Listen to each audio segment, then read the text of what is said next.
Assalamualaikum warahmatullahi wabarakatuh. Selamat datang di channel Mamas Guru.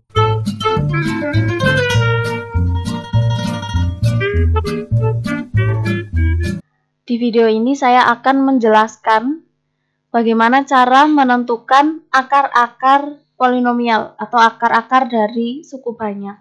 Langsung ke contohnya saja. Di sini saya sediakan persamaan polinomial yaitu x pangkat 3, bisa kalian lihat ya, dikurangi 2x kuadrat, dikurangi 5x ditambah 6 sama dengan 0.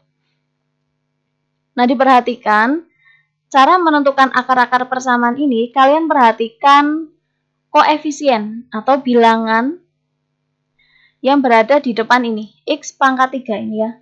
Jadi kalian perhatikan koefisien dari suku yang variabelnya berpangkat tertinggi, yaitu ini adalah x pangkat 3. Berarti berapa bilangannya atau koefisiennya?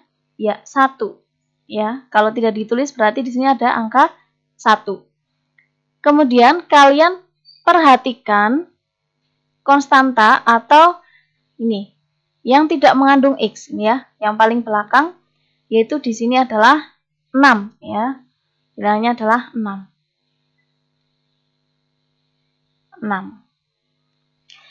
Nah, berikutnya kalian cari faktor dari 1 dan faktor dari 6. Kita tahu kalau 1 ini berarti dia faktornya bisa 1 atau bisa negatif 1 ya. 1 kali 1, 1.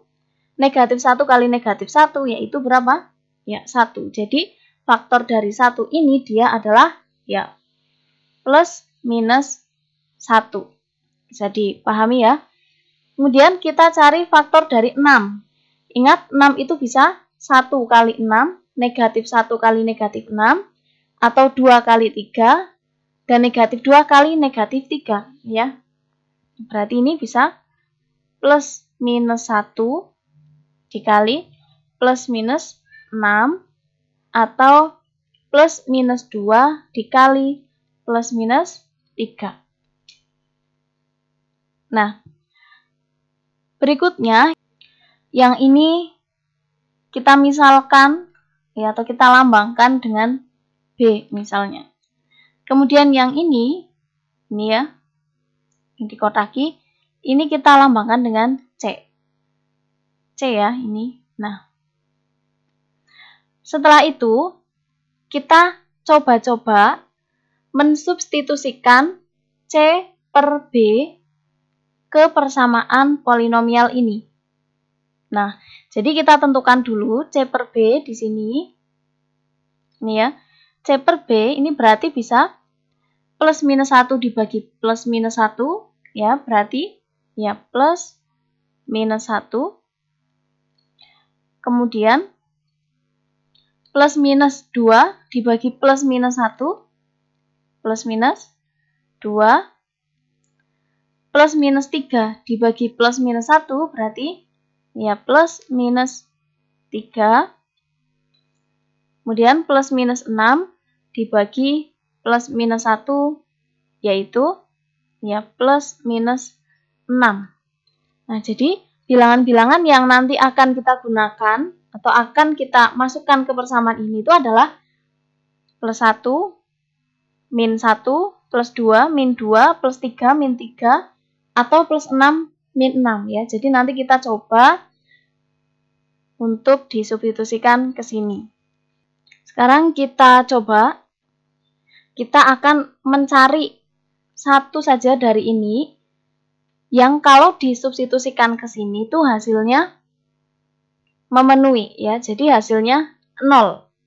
Nah, itu nanti yang akan kita jadikan kunci untuk menentukan akar-akar yang lainnya. Ya, jadi untuk mempermudah kita dalam mencari akar-akar dari persamaannya. Ya, jadi kita cari satu saja yang kalau disubstitusikan ke sini hasilnya itu memenuhi ya, atau hasilnya itu 0. Nah, sekarang kita coba dulu yang pertama. Kita akan mencoba negatif 1 misalnya. Kita coba negatif 1 substitusikan ke sini. X pangkat 3 berarti negatif 1 pangkat 3, kemudian dikurangi 2 kali negatif 1 pangkat 2, dikurangi 5 kali negatif 1, ditambah 6. Ya, ini coba kita hitung hasilnya berapa. Negatif 1 pangkat 3 itu negatif 1 ya, negatif 1. Kemudian ini berarti 1 kali negatif 2 adalah negatif 2. Negatif 5 kali negatif 1 adalah positif 5, ditambah 6. Coba hasilnya. Negatif 1 kurangi 2 itu negatif 3 tambah 5. Berarti 2 tambah 6 berapa? Ya, 8. Jelas ini tidak sama dengan 0. Nah, berarti kita harus mencari lagi. Mencari di antara bilangan ini. Jadi, kalau ini ada 4, berarti karena plus minus ada 8 kemungkinan. Ya, kita cari lagi untuk yang kedua sampai ketemunya 0. Kita cari salah satu saja. Yang ketemunya 0. Ini ya. Kita lanjut coba untuk plus 1. Ya, kita substitusikan plus 1 atau positif 1. Berarti 1 pangkat 3 dikurangi 2 kali 1 pangkat 2 dikurangi 5 kali 1 ditambah 6. Ya, berarti 1 dikurangi 2 dikurangi 5 ditambah 6. 1 kurangi 2 itu negatif 1, kurangi 5 negatif 6, ditambah 6 berapa? Ya jelas 0. Ya. Nah, karena ini sudah ketemu 0, nah ini yang akan kita jadikan kunci nanti untuk mempermudah penghitungan selanjutnya. Jadi kita tidak mensubstitusikan semuanya ya, karena nanti terlalu banyak. Jadi yang penting kita sudah menemukan satu kunci saja, yaitu ini tadi 1 ya, dengan syarat kalau disubstitusikan hasilnya tadi 0 ya, sama dengan ini 0. Nah, lalu bagaimana? Ingat, kalian kan sudah mempelajari metode skema ya, atau metode Horner. Nah, kita terapkan lagi di sini. Tadi kita peroleh 1 yang menghasilkan 0 ya. Jadi kita tuliskan di sini 1. Kalau sudah, kita tuliskan koefisien-koefisien ini. Sama seperti dengan metode Horner ya. Jadi 1, negatif 2, negatif 5, dan 6 ya. Nah, ini koefisiennya kita tuliskan.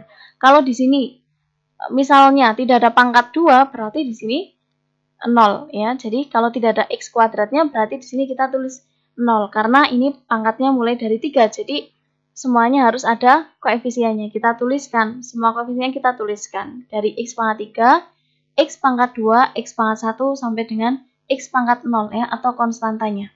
Nah, lalu kita turunkan, 1 kita turunkan berarti 1 di sini. Kita kalikan 1 berarti 1, tulis di sini. Ini ditambahkan ya.